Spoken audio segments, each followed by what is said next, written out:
നമസ്കാരം. മുഖ്യമന്ത്രിക്ക് വീണ്ടും പണി കൊടുത്ത മൈക്ക്. അടൂരിൽ ഇന്ന് നടത്തിയ പത്രസമ്മേളനത്തിലായിരുന്നു മുഖ്യമന്ത്രി പ്രസംഗിച്ച മൈക്ക് വീണ്ടും തകരാറിലായത്. മൈക്കിൽ നിന്നും പൊട്ടലും ചീറ്റലും ഉയർന്നതോടെ മുഖ്യമന്ത്രി പേടിച്ച് മൈക്ക് വലിച്ചെറിഞ്ഞു. അവസാനം മൈക്ക് ഒഴിവാക്കിക്കൊണ്ടാണ് മുഖ്യമന്ത്രി പിണറായി വിജയന്റെ പത്രസമ്മേളനം തുടർന്നത്. അടൂരിലെ വൈറ്റ് പോർട്ടിക്കോ ഹോട്ടലിലായിരുന്നു തിങ്കളാഴ്ച രാവിലെ 9:30 പത്രസമ്മേളനം. തുടക്കം മുതൽ തന്നെ ഉച്ചഭാഷിണി പ്രശ്നമായി. മുഖ്യമന്ത്രി സംസാരിക്കുമ്പോൾ ഒപ്പം കണക്ഷൻ തകരാർ മൂലമുള്ള അപശബ്ദവും കയറി വന്നു. അധികൃതർ നന്നാക്കാൻ നോക്കിയെങ്കിലും ശരിയായില്ല. തുടർന്ന് മുഖ്യമന്ത്രി തന്നെ മൈക്ക് ഓഫ് ചെയ്ത് പത്രസമ്മേളനം തുടരുകയായിരുന്നു. ഉച്ചഭാഷിണി സംവിധാനത്തിലെ പ്രശ്നങ്ങൾ മൂലം മുഖ്യമന്ത്രിക്ക് പണി കിട്ടുന്നത് ഇപ്പോൾ പതിവ് സംഭവമായിരിക്കുകയാണ്. മുഖ്യനും മൈക്കും തമ്മിലുള്ള കെമിസ്ട്രി നാൾക്ക് നാൾ പിടികിട്ടാത്ത തലങ്ങളിലേക്ക് വളരുന്നു. 2 ദിവസം മുൻപ് കോട്ടയത്ത് പ്രസംഗിക്കുന്നതിനിടെ മുഖ്യമന്ത്രിക്ക് മുന്നിൽ മൈക്ക് പണിമുടക്കിയതും ചർച്ചയാവുകയുണ്ടായി.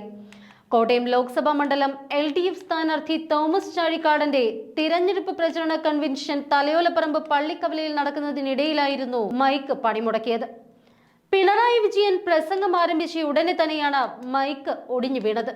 ഇതിനു മുൻപൊക്കെ മൈക്ക് പണിമുടക്കിയപ്പോൾ മുഖ്യമന്ത്രി കലിപ്പിലായ സംഭവങ്ങൾ നമ്മൾ പലതവണ കണ്ടിട്ടുണ്ട്.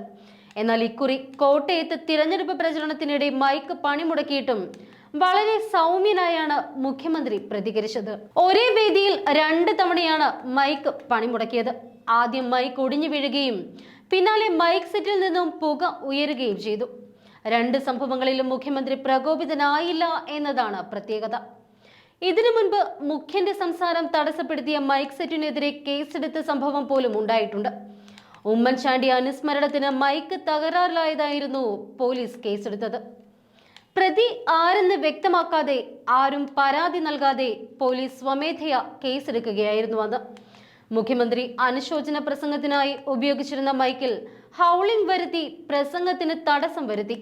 അത് പൊതുസുരക്ഷയെ ബാധിക്കത്തക്ക വിധത്തിൽ പ്രവർത്തിപ്പിച്ച് പ്രതി കേരള പോലീസ് ആക്ട് 2011 118 ഈ വകുപ്പ് പ്രകാരമുള്ള കുറ്റം ചെയ്തിരിക്കുന്നുവെന്നും FIR-ൽ പറഞ്ഞു. ബോധപൂർവം പൊതുജന സുരക്ഷയെ ബാധിക്കുന്ന വിധം പ്രവർത്തിക്കുന്നതിനാണ് 118 ഈ വകുപ്പ് ചുമത്തുന്നത്. മുൻപും പല വേദികളിലും മുഖ്യമന്ത്രി പ്രസംഗിച്ചപ്പോൾ മൈക്ക് തകരാറിലായിട്ടുണ്ട് എങ്കിലും പൊതുസുരക്ഷയെ ബാധിക്കുന്ന സംഭവവുമായി ചിത്രീകരിച്ച് കേസെടുത്തിട്ടില്ല. മൈക്ക് കേടായതിന് കേസെടുത്ത നടപടിയിൽ പരിഹാസവും പ്രതിഷേധവുമായി കോൺഗ്രസ് നേതാക്കൾ രംഗത്തെത്തിയിരുന്നു. സാങ്കേതിക പ്രശ്നത്തിന് പോലീസ് സ്വമേധയാ കേസെടുത്തത് ശരിയല്ല എന്നാണ് കോൺഗ്രസിന്റെ പക്ഷം. മുഖ്യമന്ത്രി പ്രസംഗിക്കാൻ എഴുന്നേറ്റപ്പോൾ ഉമ്മൻചാണ്ടിക്ക് മുദ്രാവാക്യം വിളിച്ചത് അനാദരവായി കാണേണ്ടതില്ല എന്നും കോൺഗ്രസ് നേതാക്കൾ പ്രതികരിച്ചിരുന്നു. അതേസമയം മുദ്രാവാക്യം വിളിയും മൈക്ക് കേടായതും ആസൂത്രിതമായുള്ള നീക്കത്തിന്റെ ഭാഗമാണ് എന്ന് എതിർവാദങ്ങളും ഉയർന്നിരുന്നു. മുഖ്യമന്ത്രി പിണറായി വിജയൻ പ്രസംഗിക്കുന്നതിനിടെ ഹൗളിംഗ് ഉണ്ടായത് മനഃപൂർവ്വമല്ല എന്ന് മൈക്ക് ഉടമ രഞ്ജിത്തും വിശദീകരിച്ചു. വലിയ തിരക്കിൽ ബാഗ് തട്ടിയതിനെ തുടർന്നാണ് തകരാർ സംഭവിച്ചത്. ഇത് ഇത്ര വലിയ പ്രശ്നമാകുമെന്ന് കരുതിയില്ല എന്നും രഞ്ജിത്ത് പറഞ്ഞു. സുധാകരൻ പ്രസംഗിച്ച് അവിടെ നിന്ന് ഇറങ്ങിയപ്പോഴേക്കും മുഖ്യമന്ത്രി പ്രസംഗിക്കാനായി എത്തി. അപ്പോഴേക്കും ചാനലുകാരും ഫോട്ടോഗ്രാഫർമാരും ഇടിച്ചു കയറി. ആ സമയത്ത് ഒരു ക്യാമറാമാന്റെ ബാഗ് കൺസോളിലോട്ട് വീണു. അങ്ങനെ അതിന്റെ ശബ്ദം ഫുള്ളായപ്പോഴാണ് ഹൗളിംഗ് സംഭവിച്ചത്. 10 സെക്കൻഡിൽ പ്രശ്നം പരിഹരിച്ചുവെന്നും രഞ്ജിത്ത് പറയുന്നു. ആ സമയത്ത് മൈക്ക് ഓപ്പറേറ്റർ ആയിരുന്നു അവിടെ ഉണ്ടായിരുന്നത്. അതിനുപയോഗിച്ച മൈക്കും മറ്റു ഉപകരണങ്ങളും പോലീസ് കസ്റ്റഡിയിലെടുത്തു.